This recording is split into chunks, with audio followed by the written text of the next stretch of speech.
So yes, that's right. Today we're going to be talking about 10 of the worst games on the Nintendo Switch, but I'm not alone, as my good buddy Switchbored Sam Hello is going to be joining me today to talk about 5 choices on his end, and I'll be covering the other 5 in the video. Let's begin with Switchboard Sam and see which Nintendo Switch game he has chosen first that he thinks is the absolute worst. Thank you to Nimbus for inviting me to this video. I really am happy to be here. Honestly, you guys awesome. I love this community. I'm actually a big part of this community myself.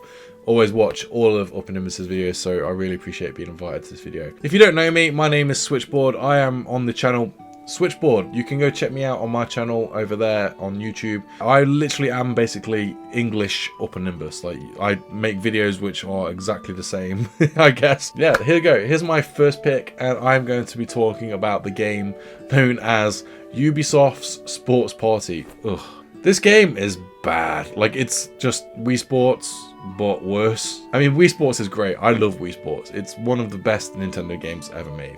No doubt, right? At the time when this game was released, it seemed that Nintendo Switch was lacking a Wii Sports game, with the Joy-Cons being a thing and motion controls still a thing. And Nintendo Switch really needed the Wii Sports, right? It needed that game. Obviously, eventually we did end up getting Nintendo Switch Sports, which was alright. It wasn't the best game ever. It wasn't the worst game ever. It was just okay. But we did have Ubisoft's Sports Party before that, which just was bad. It's a very bad shovelware game that Ubisoft released, I guess, to catch in on Wii Sports. We got this game because we wanted that fix. We wanted the Wii Sports fix, but it's just awful. The graphics are bad, gameplay isn't fun, it feels very cheap. I mean, Ubisoft are a big company. They have a lot of big AAA games out there that, most notably Assassin's Creed and Watch Dogs, games like that. They're very known for those kinds of open world games with lots of things to do. So this isn't really their kind of game. Do you know what I mean? I guess the closest game they ever had was probably Rayman Raving Rabbids or something. Sports party game? No, not good. It's just a really bad game. Really bad Wii Sports game. Okay, so my first choice for a Nintendo Switch game that I believe is absolute garbage and one of the worst on the platform, clearly this is Pokemon Brilliant Diamond and Shining Pearl. Now, these two games were hyped up. So many people were excited about BDSP when they were announced and coming to the Nintendo Switch. Generation 4 of Pokemon is really popular. It's not my favorite generation of Pokemon, but I could definitely see the love and appreciation for Generation 4 Diamond and Pearl. We got these remakes, and even from the trailers, they didn't really look to be that amazing of games on a visual level. They looked very sort of flat and plastic looking, almost like a Fisher-Price toy in visual design. And unfortunately, playing the game really wasn't the best experience. Now, yes, it does still play like a Pokemon game. It is very traditional. I think this game is just a bit too safe. BDSP is just really boring. It's just plain. There's no soul to it. It really feels flat. I feel like there's so many other Pokemon games out there that I would much prefer to play, and that is not BDSP. Now, I've actually crapped on these games quite a bit in other collaborations on YouTube. I just feel like there's so many better options out there for quality JRPG experiences, and also just slightly better Pokemon experiences on the Nintendo Switch. Games like Legends Arceus, that game to me is amazing. I think Legends Arceus is just fantastic. BDSP comes nowhere near Legends Arceus. I don't really know what went wrong with BDSP, but I hate the games. I don't like them at all, and I think they're really at the bottom tier for Nintendo Switch titles. Okay, so my next pick is Mario Strikers Battle League. This, hands down, on Nintendo Switch goes down as the most disappointing game on Nintendo Switch. And the worst thing about it is it's an exclusive Nintendo produced game. This game is disappointing. I loved Mario Strikers on the Nintendo Wii. I really did. I thought that game was so fun. I had it and I used to play it loads with my brother and my cousin, and we really enjoyed that game. But then this one on Nintendo Switch just wasn't what it was on Nintendo Wii, and it just lacked any kind of fun. There was a lack of character roster. There was no stages really, no difference in the football pitches and stuff. Like, it just wasn't good. Like, it took a while for the game to even get content, I suppose, and it just, on first impressions, it just wasn't a good game. Like, it just wasn't fun. It wasn't the game that we all wanted on Nintendo Switch. Because Mario Strikers is fun. Like, the first couple of games on GameCube and the Wii, they're fun, they're good, like, they're good experiences, but this just wasn't. A lot of the sports games on Nintendo Switch, bar probably Mario Kart, they've been very underwhelming. Mario Golf wasn't great either. Mario Tennis was there, kind of happened. This was the worst of the lot, and it just isn't good. And I'm English, and I love, you know, my country loves football. We're football mad over here in England, so it was disappointing. Now my second choice for the worst Nintendo Switch games is Endless Ocean Luminous. Now, I'm not gonna lie, I was actually pretty excited for this new Endless Ocean game. It was my first time diving into, yes, the pun is intended as well, my first time diving into an Endless Ocean title. And I missed out on the Wii games, and I heard so many good things about Endless Ocean on the Nintendo Wii. I was really excited and looking forward to Endless Ocean Luminous, but unfortunately, when I started playing the game, and I really wanted to get invested in the story and the campaign, maybe I didn't look at the menu options correctly, but from my little experience of playing this game, you could only progress the narrative of Endless Ocean Luminous if you connected online and gathered all these different points by taking pictures of crabs and fish and coral and other stuff. The game really encouraged you to connect online and almost always be online playing with other people. I'm sorry, but like, I really wanted to play the game as a solo experience. I just wanted this fun, cozy type of experience with Endless Ocean Luminous, and I felt like I was taken out of that experience by constantly being reminded, hey, you got to gather up points to basically go through a paywall to get to the next part in the story. You should be able to progress. Why do we have these blockades just stopping progression with, I don't know, the story and the campaign? That's why I don't like Endless Ocean Luminous.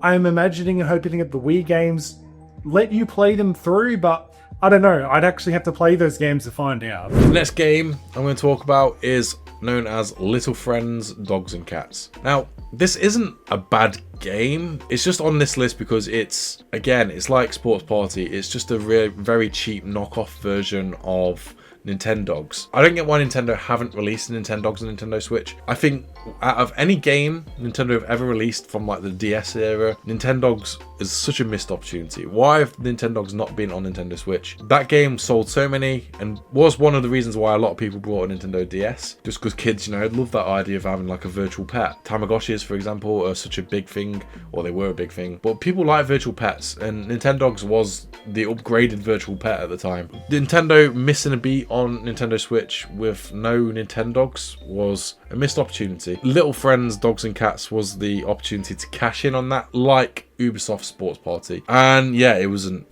good. It wasn't as good. It didn't feel like a polished game. It just felt like a cheap knockoff, and that's exactly what it is. The only difference is, you know, it was on Nintendo Switch, and yeah, okay, it scratched the itch a little bit, but it wasn't ever the quality of Nintendo. You know how Nintendo games have like that Nintendo magic, that Nintendo polish as they call it. This game didn't have that. It's a shame, really. I would like to have seen Nintendogs come to Nintendo Switch, and I do generally think that that would have been a great opportunity. I think it would have sold well, but it's there if you want to play it, but it's not good. Like, it's not an incredible game. It's just very disappointing. It's not quite as disappointing as Mario Strikers Battle League. It's I just don't get it, I suppose. Go play the DS game. Nintendogs on Nintendo DS is just far superior, and it always will be. Now, my fair choice for worst Nintendo Switch games is Everybody Want to Switch. I think it's just absolutely cringe. I hate the mascot. I hate the stupid horse bobbling head guy. You're like, hey, everybody come on now. 1, 2, Switch. Way! Like, it's cringe. Like, I know that's a stupid complaint, but like, I just think it's dumb. Now, look, okay, there might have been 1 or 2 games in Everybody Want to Switch that I thought were kind of fun, but I just think this game is just, why did they make a sequel to a tech demo, basically? I guess you could say, why do they make Wii Sports Resort to Wii Sports? Because Wii Sports was a tech demo. But the thing is, I feel like Wii Sports Resort actually expanded upon the Wii Sports concept and made it a bigger, better game that's actually worth the separate purchase. I still don't think it's worth the money. I think it's still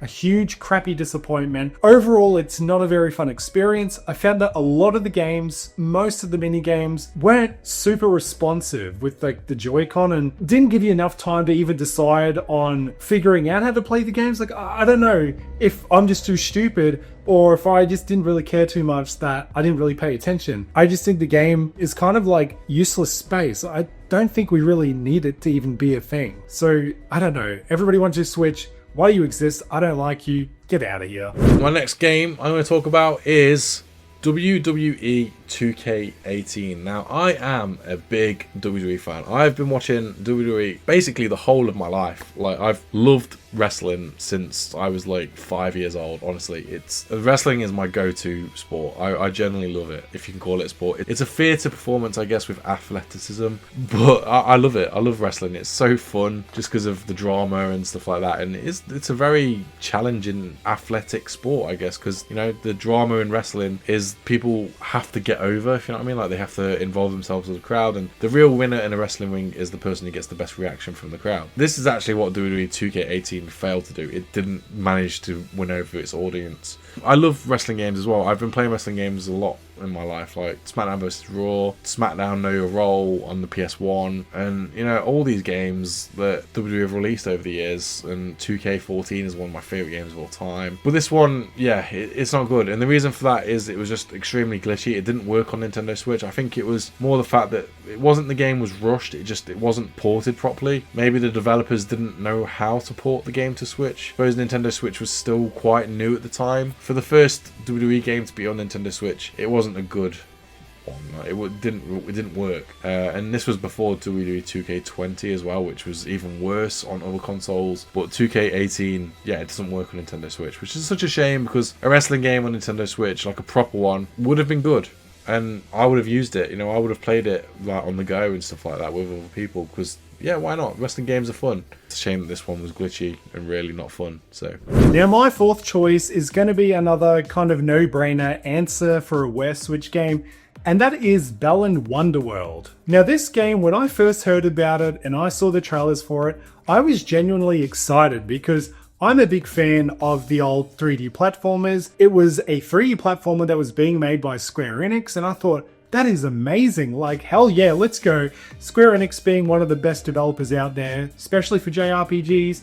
And then you mix that sort of Square Enix magic and aesthetic with the 3D platformer. I was so pumped for Balan Wonderworld. And anyway, so of course the game came out, it did its thing, and it bombed hard. I think when that game first released, it was, at least in AUD, Australian dollars, somewhere between $60 to $80 Australian. It was hitting full retail pricing. But due to it just failing miserably and being a terrible game, retailers, I started noticing, were dropping the price on Balan Wonderworld. They were dropping it down to like $20 Australian. So many stores were trying to clear this crap out because it just was not selling. This game is just a buggy mess. The controls are just absolutely dreadful. I was so hyped for this game. I just wish it delivered because I love the box art, I love the aesthetics. There was even a collector's edition, not released in Australia, but there was a collector's edition I found out overseas, and I was even tempted to get that. But good thing I didn't, because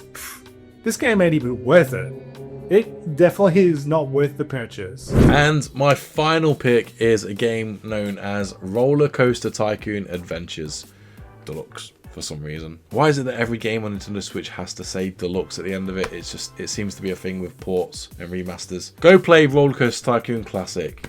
I mean, it's day and night. That game, one of the greatest games ever made. It's probably the best simulation game ever made. Business management game. Really love Roller Coaster Tycoon Classic on Nintendo Switch. It only came out last year and it plays really well on Nintendo Switch, so I would recommend getting that game. Roller Coaster Tycoon Adventures on Switch, it's bad. Like, that is not the Roller Coaster Tycoon game you want to play. It's a cash grab game that Atari released that takes everything out that was fun on Roller Coaster Tycoon and just replaces it with I think it's just microtransactions and stuff. I mean, I can't really talk about this game because I've not played it myself personally, but I've seen people talk about it and seen footage of it. It just looks awful. And if I remember correctly, like what was called Roller Coaster Tycoon 4 on like mobile games or something like that, it just, yeah, it was a really bad cash grab. I imagine it's the same with this game. Yeah, I can't imagine this is a good game at all. Like I say, if you're gonna play Roller Coaster Tycoon Classic is a phenomenal game, and it's a game I've been playing all my life, and I can honestly say it is. So yeah, this is not good.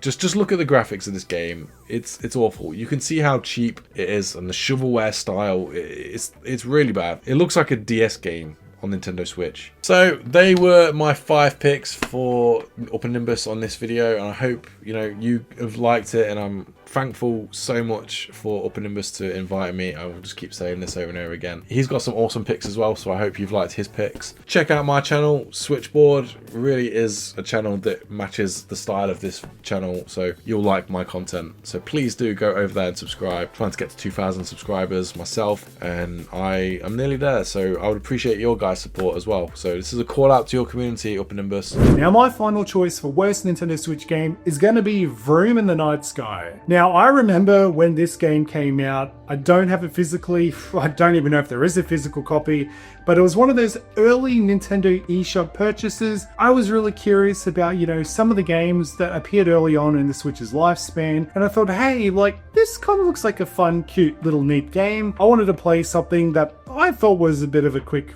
fun, unique experience, but nope. It's bad. It's like really bad. It's terrible. This game's controls and just like the navigation in Vroom in the Night Sky, it's just atrocious. Like there is no payoff that feels rewarding with Vroom in the Night Sky. It's kind of like a nowhere game. The quote unquote HD rumble feature that was newly introduced with the Nintendo Switch, and they promoted it like crazy that it was going to be this big, amazing feature you can have in Vroom in the Night Sky. Well, I mean, yeah, there's rumble, but maybe a bit too much rumble. It's just this constant, like it's this constant vibration that just like rattles the crap out of your hands. It's like, okay. I just feel like it's sort of like a really outdated type of game visually and even audio-wise. It's a game that should not exist in the modded era. Anyway, maybe it was, first time game for the developer. I don't really know. Yeah, I'm sorry. Vroom in the Night Sky is just terrible. Don't ever buy it. Never even consider buying it. It's not worth the money. Trust me. So those were 10 Nintendo Switch games that both myself and Switchboard Sam believe to be some of the worst on the platform. And also let me know, and also Switchboard Sam know, which games on the Nintendo Switch do you think are the absolute worst? And of course, if you did like today's video, please be sure to give it a like and subscribe to the channel as I cover Nintendo Switch content with a little hint of JRPGs. So until the next time, everybody, Upper Nimbus is signing off.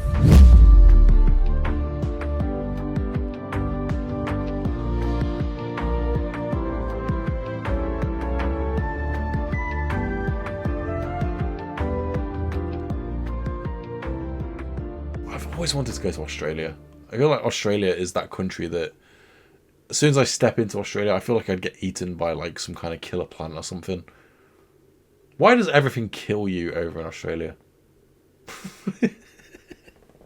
Cheers guys, I'll see you soon. Bye.